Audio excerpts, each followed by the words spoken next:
Comunicación social. Teoría de la comunicación social 1. Unidad 3.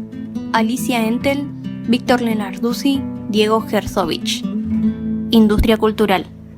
Leo Lowenthal se concentró especialmente en la década del 40 en el análisis de la cultura de masas.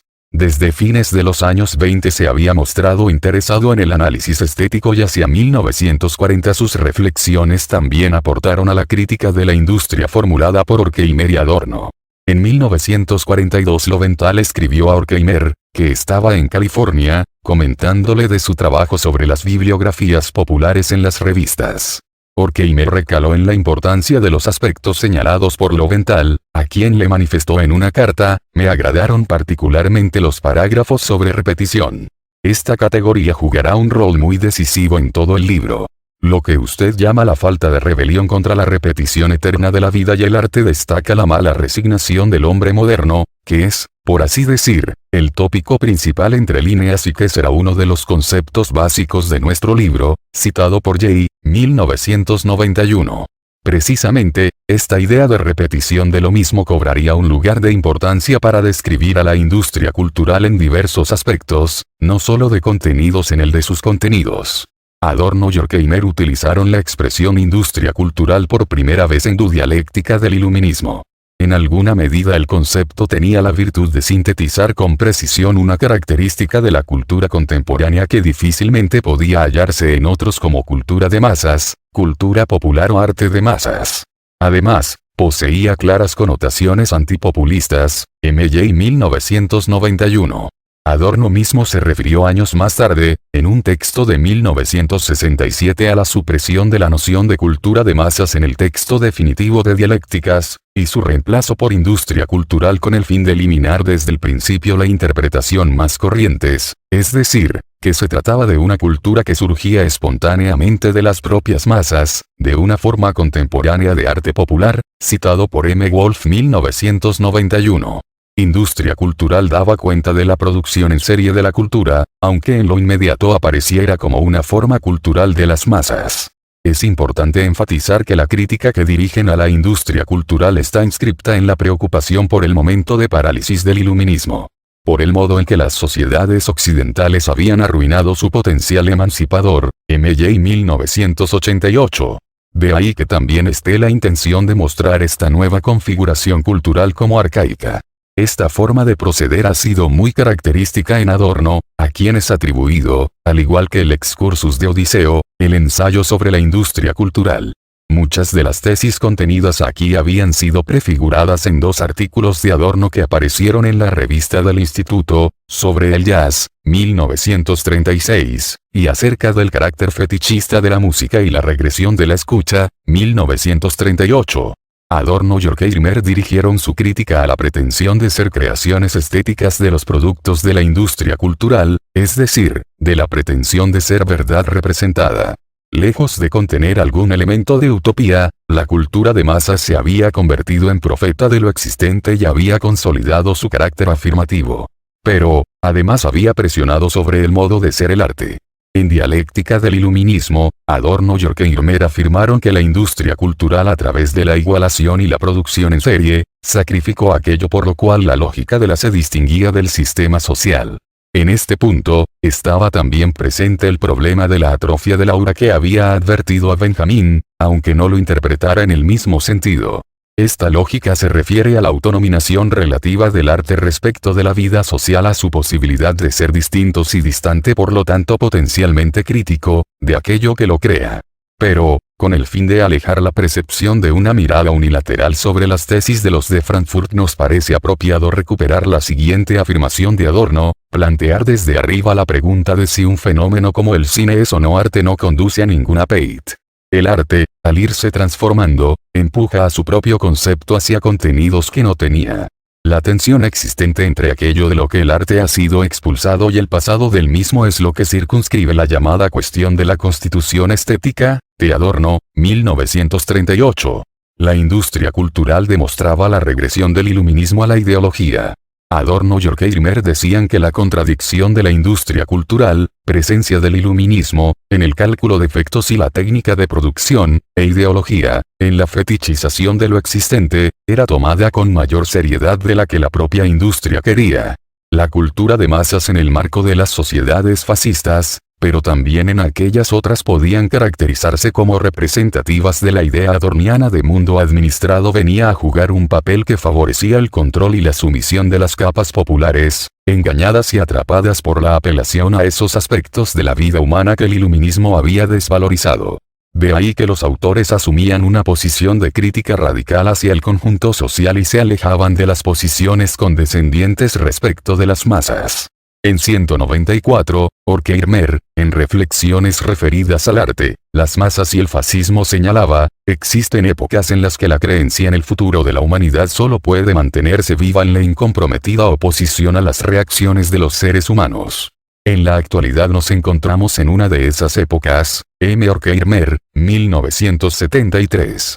En este marco, las transformaciones de la cultura eran sacadas de los planteos mecanicistas que habían caracterizado al marxismo para situarlas en otras constelaciones de conceptos más complejos.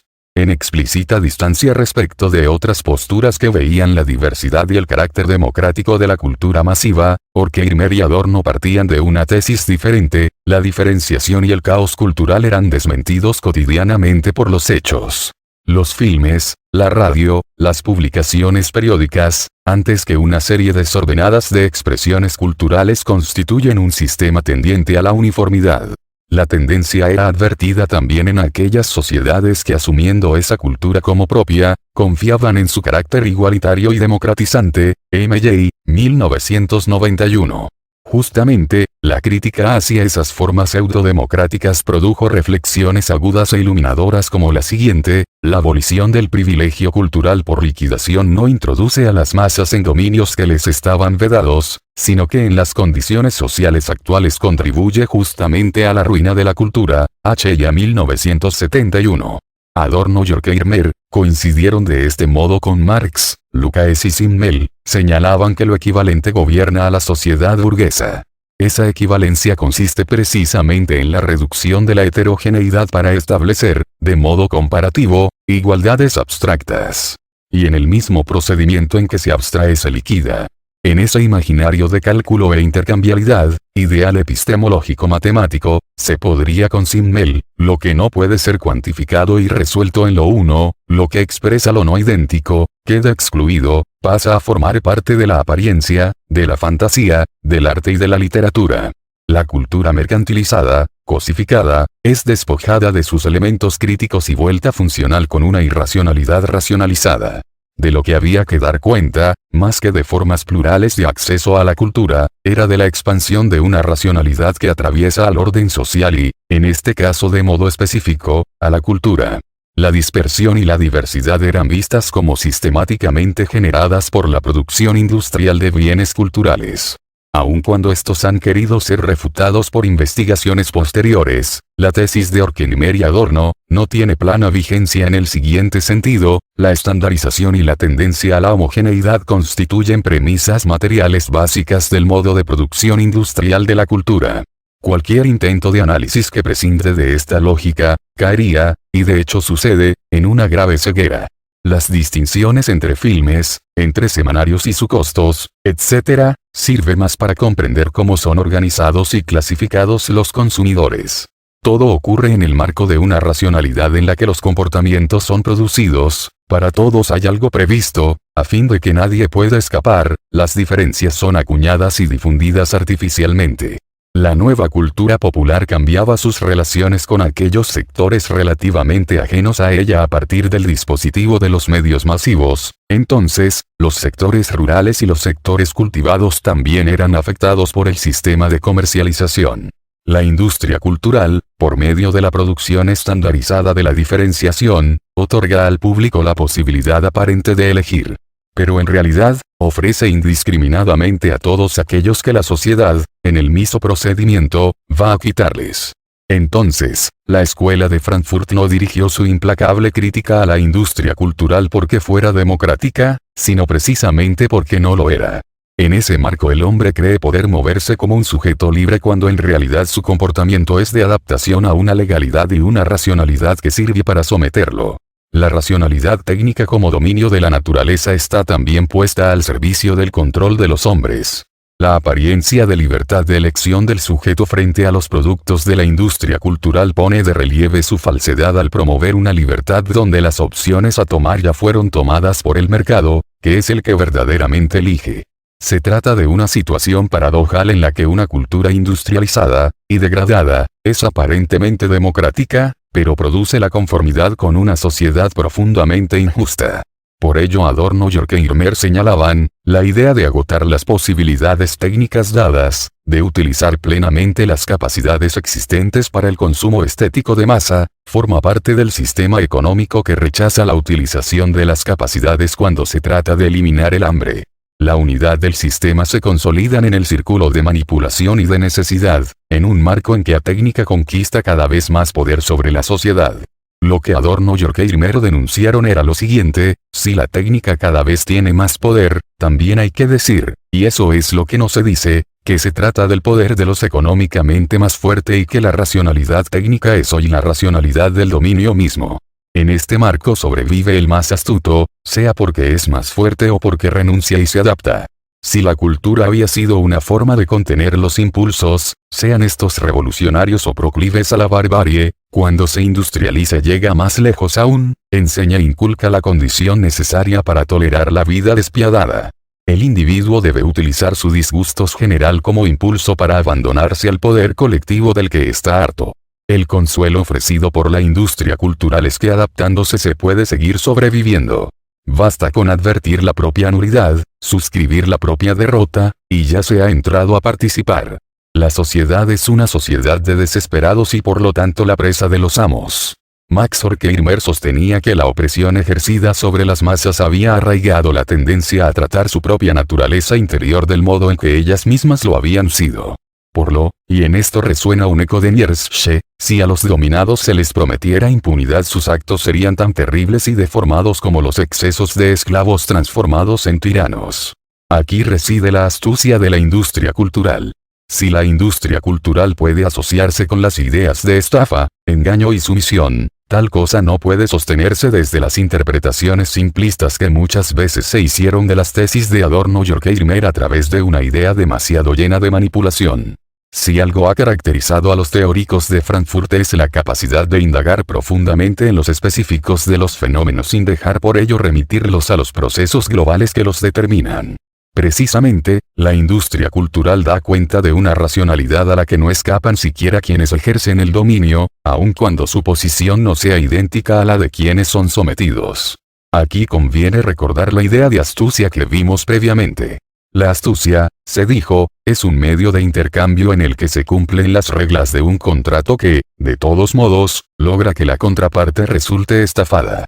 La astucia de la industria cultural y el engaño o estafa que implica, consiste en realizar en el plano de lo simbólico la promesa de lo que está impedido. La industria cultural vuelve a proporcionar como paraíso la vida cotidiana. Como la distracción promueve la resignación que quiere olvidarse en la primera. Como ha señalado Horkheimer en Crítica de la razón instrumental, sobrevivir implica para el individuo la adaptación a la coerción de la sociedad que lo somete, salvo que opte por ofrecer resistencia, pero sucede que quienes son demasiado débiles para enfrentarse con la realidad no tienen más remedio que extinguirse identificándose con ella. Hegel, en la fenomenología del espíritu, había puesto de relieve la cuestión de la sumisión al amo, de cual, como se ha visto, la conciencia servil es su verdad, la otra conciencia, el esclavo, se suprime como ser, para, sí, y hace entonces ella misma lo que la primera, el amo, hace sobre ella. Hegel, 1991. El dominio ejercido por la industria cultural permite instalar la moral del dominio en las masas engañadas que creen en el mito del éxito aún más que los afortunados. La conciencia servil consiste, exactamente, en que las masas reclaman obstinadamente la ideología mediante la cual se las esclaviza. Y la industria responde astutamente a tal demanda, aunque esta última, señalan Adorno y Horkheimer, no haya sido sustituida todavía por la puta obediencia.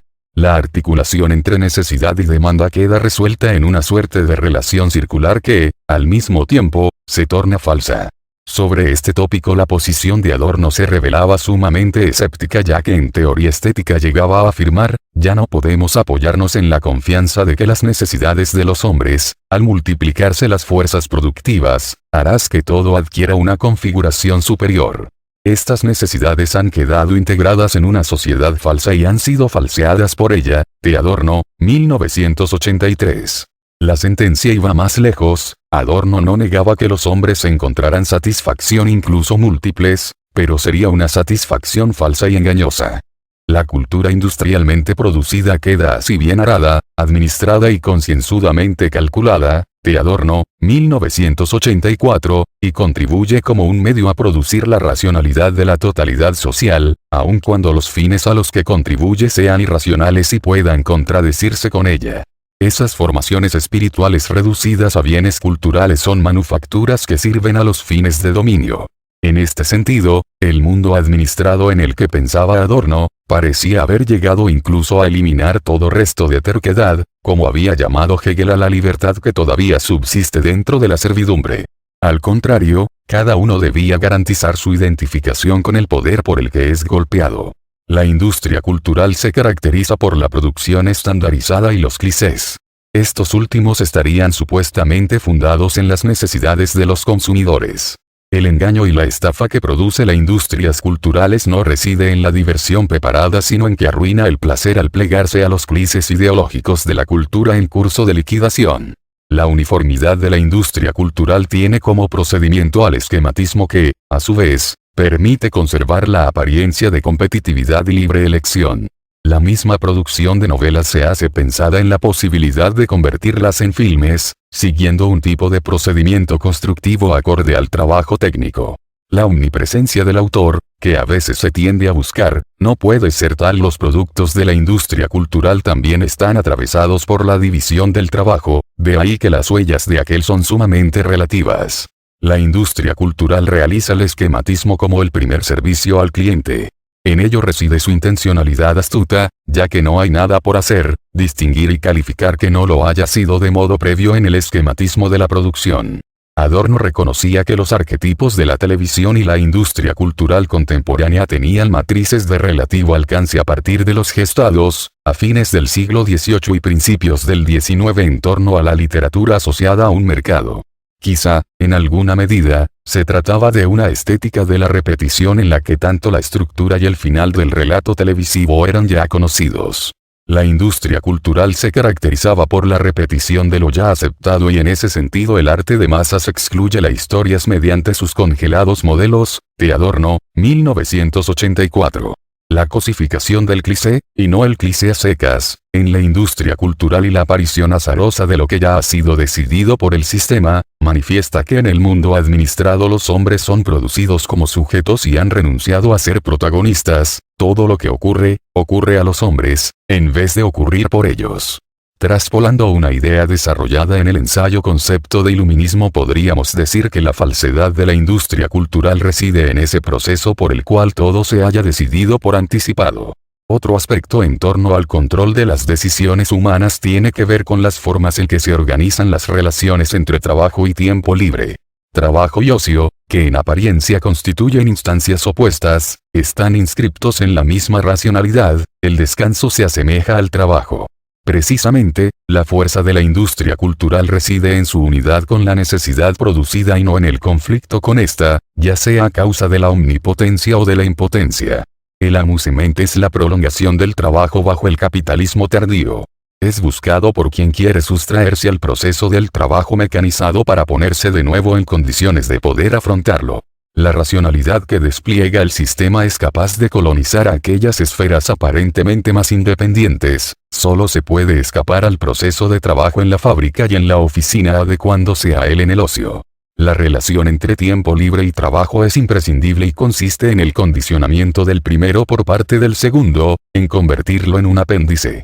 Karl Marx había advertido que el trabajo alineado extraña al hombre respecto de su ser genérico al constituirse el trabajo en un medio de subsistencia. K. Marx 1984. La industria cultural realiza al hombre como ser genérico pérfidamente, a través de una suerte de estafa o construcción, al convertirlo en un ejemplar, Cada uno es solo aquello por lo cual puede sustituir a los otros. Además, en la dialéctica, la división del trabajo y las formas sociales de conciencia no eran tratadas como el fundamento de la solidaridad, según pretendía Durkheim. Lo que se manifestaba allí, una vez más, era la relación sociedad-dominio, en esa división de realiza, en los individuos, la totalidad dominada. Sobre este mismo problema, sostuvo más tarde Adorno, en 1969, que aun cuando los hombres se persuaden, al menos subjetivamente, de que actúan por su propia voluntad, siempre aquello de anhelan liberarse en las horas ajenas al trabajo modela de hecho esa misma voluntad. El tiempo libre llegaba a caracterizarse por el hastío. Adorno, cuyo énfasis en la denuncia de la falta de libertad de los hombres no siempre es destacada en toda su dimensión, decía que los modos de organización del ocio muestran todo lo que le es retaseado de antemano a los hombres, específicamente las condiciones para el disfrute del estado de libertad, comillas sus diversiones, por cuya superficialidad el conservadurismo cultural los critica o los injuria, les están impuestas por la necesidad de reparar las fuerzas que el ordenamiento de la sociedad, tan elogiado por ese mismo conservadurismo cultural, les exige consumir en el trabajo. De todas maneras, Adorno mantenía en estas reflexiones cierta expectativa en torno a la posibilidad de transformar el tiempo libre en libertad. Por otro lado, el carácter afirmativo es donde esa industria manifiesta su apología del mundo tal cual existe. El arte burgués, a pesar de ser parte de la cultura afirmativa, podía caracterizarse por cierta ambigüedad según Marcuse, ya que si bien exime a las relaciones externas de la responsabilidad por el destino del hombre, a la vez le contrapone la imagen de un orden mejor, cuya realización se encomienda al presente. La industria cultural, en cambio, se dirige a entretener y divertir. El amusement libera del pensamiento como liberación y construye una apología de la sociedad cumpliendo la función de profeta de lo existente. Allí reside su diferencia con el arte auténtico, este último se ha escindido de la praxis como verdad ya que, como había especificado Horkheimer, la verdad no puede pactar con las costumbres dominantes. Esto es lo que no encontraban en la industria cultural. En la fusión de distracción y cultura se producían dos efectos estrechamente ligados, depravación de la cultura y espiritualización forzada de la distracción. El entrerenacimiento libera en un sentido muy poco liberador. De modo aún más acabado el humor triunfa sobre lo bello. La risa indica el desvanecimiento de un miedo, la risa serena es como el eco de la liberación respecto al poder, la risa terrible es la forma astuta en que el miedo es vencido a través de una alianza con aquello que hay que temer. Recomendada de modo continuo por la industria cultural a través de la diversión, la risa opera como un instrumento de estafa respecto a la felicidad. De esto se desprende en qué situación son colocados los espectadores, fantasía, imaginación y espontaneidad se ven atrofiados y adiestrados, aunque los productos estén hechos de tal forma que exijan actividad para su percepción adecuada. Quien quiera adaptarse, escribió más tarde Adorno, debe renunciar cada vez más a la fantasía. El espectador no debe trabajar con su propia cabeza, toda conexión lógica que refiera a esfuerzo intelectual es cuidadosamente evitada. Al individuo la industria le reclama solo su disposición al entretenimiento. El significado de la diversión es prestar acuerdo, el llamado entretenimiento, no es otra cosa que un medio de entretenimiento, sentenciaba Horkheimer. Otro aspecto relevante es la transformación de lo trágico, de resistencia ante un destino, mítico, ineluctable pasa a ser amenaza de aniquilación para quien no colabore. El destino trágico se convierte en castigo justo, transformación que ha sido siempre el ideal de la estética burguesa. La industria cultural se ha convertido entonces en una expresión acabada del carácter afirmativo de la cultura. Marcuse en acerca del carácter afirmativo de la cultura, se había remontado a la filosofía griega para rastrear este concepto a partir de la separación entre lo bello y lo útil en la filosofía occidental. La industria cultural parece resolver la decisión, pero no en el sentido deseado por Marcuse, sino subsumiendo un término a otro, el gusto dominante, sostienen Horkheimer y Adorno, toma su ideal de la publicidad, a belleza de uso. De tal suerte el dicho socrático según el cual lo bello es lo útil se ha cumplido por fin irónicamente. El arte como dominio separado, una autonomía simplemente tolerada, solo fue posible en tanto fue burgués aun cuando las obras, a pesar de negar su carácter de mercancía, eran al mismo tiempo mercancías. El valor de uso del arte es fetichizado y ese fetiche, la valoración social, es el único valor de uso. cuando su inutilidad en relación a los fines del mercado se cruzó con el pedido de distracción y diversión, la obra de arte terminó devorada por tales fines. Las obras artísticas son adoptadas por la industria cultural, pero al precio de terminar con el extrañamiento y de las obras de arte en la actualidad, al menos de aquellas que no se dejan instrumentalizar como propaganda, reside en que para oponerse al omnipotente sistema de comunicación reinante que renuncia a unos medios de comunicación que son los que podría llevarla hasta el público. Por ello el arte actual ya no se basa en la comunicación y es, además de síntomas, la única objetivación adecuada del desamparo de desesperación del individuo. La industria cultural se ha sustentado dando protagonismo al efecto. Ha puesto al detalle en lugar de la obra, que era conductora de la idea, y reduciendo a esta última a fórmula termina en su liquidación. Para Adorno y Horkheimer, desde el romanticismo al expresionismo, el detalle emancipado se había tornado rebelde. La industria cultural, al tratar del mismo el todo y a la parte, crea un orden, pero ninguna conexión. La producción industrial de la cultura se muestra servil ante los detalles empíricos y cultiva la fidelidad fotográfica, ambos son aprovechados como elementos para su manipulación ideológica. Las tecnologías para la producción televisiva, por ejemplo, hacen inevitable el curso al cliché. Pero no se trata de llamar la atención sobre este punto en sí, porque, en última instancia, es un elemento de organización cognoscitiva de la experiencia. En la industria cultural lo que hay que reconocer es un cambio funcional del cliché en su endurecimiento y cosificación que se lleva bien con la rigidez y las ideas preconcebidas de las personas que, en la opaca y compleja vida moderna, echan mano a esos clichés que parecen poner un orden a lo incomprensible. Estos se definen en el esquematismo, que, recordamos, sería el primer servicio al cliente y confirma el esquema a medida que lo componen, orientados sobre todo a producir nuevos efectos basados en el viejo esquema. El esquematismo se realiza en la eterna repetición de lo mismo y en la exclusión de lo nuevo. El estilo de la industria cultural es al mismo tiempo la negación del estilo, una caricatura del estilo, ya que aunque en el especialista quede algún resto de autonomía que entra en conflicto con la política comercial de los productores de mercancías, ese resto está cosificado antes de producirse el conflicto.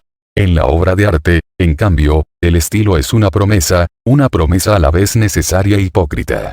La obra enfrenta al estilo. Los grandes artistas, hasta Schoenberg y Picasso, desconfiaron del estilo, y allí extrae una expresión para el sufrimiento. En el mundo administrado, el arte genuino es una fisura, una disonancia. Adorno consideraba que las necesidades estéticas son vagas e inarticuladas. La industria cultural, a pesar de erigirse en modalidad administrativa de la cultura, no habría llegado a modificarlas y programarlas tanto como generalmente se supone. Sin embargo, la industria cultural ofrece a esas necesidades una estafa. El arte, en cambio, en el mundo contemporáneo se vuelve irrisorio e incluso indiferente.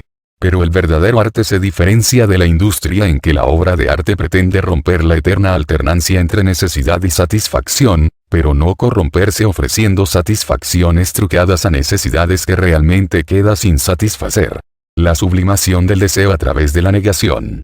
La industria cultural no sublima, sino que reprime y sofoca. Este aspecto fue magistralmente sintetizado por Lowenthal al sostener que la cultura de masas era psicoanálisis al revés.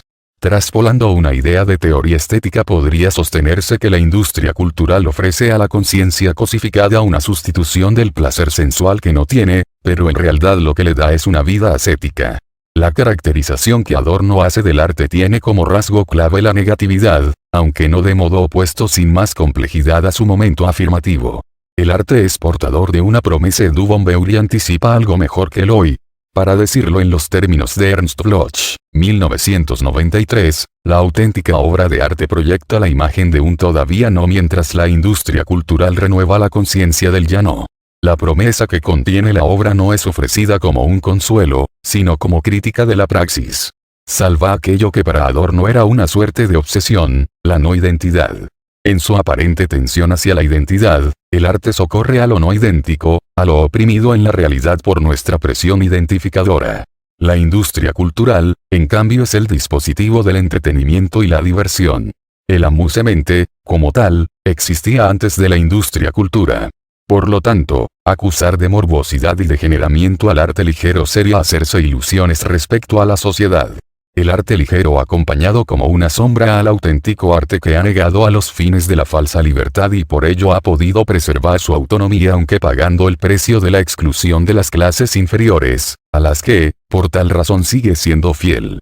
Aun cuando se ha pretendido reducir ciertas posiciones de adorno a las de un aristócrata resentido frente al arte de masas, señala en la relación arte-industria cultural dos procesos vinculados que relativizan tal caracterización. Por un lado, la espiritualización de las obras despertó el rencor de los excluidos y abrió camino al arte para consumistas. Por otro, la repulsión de los artistas a este último promovió una espiritualización cada vez más desconsiderada.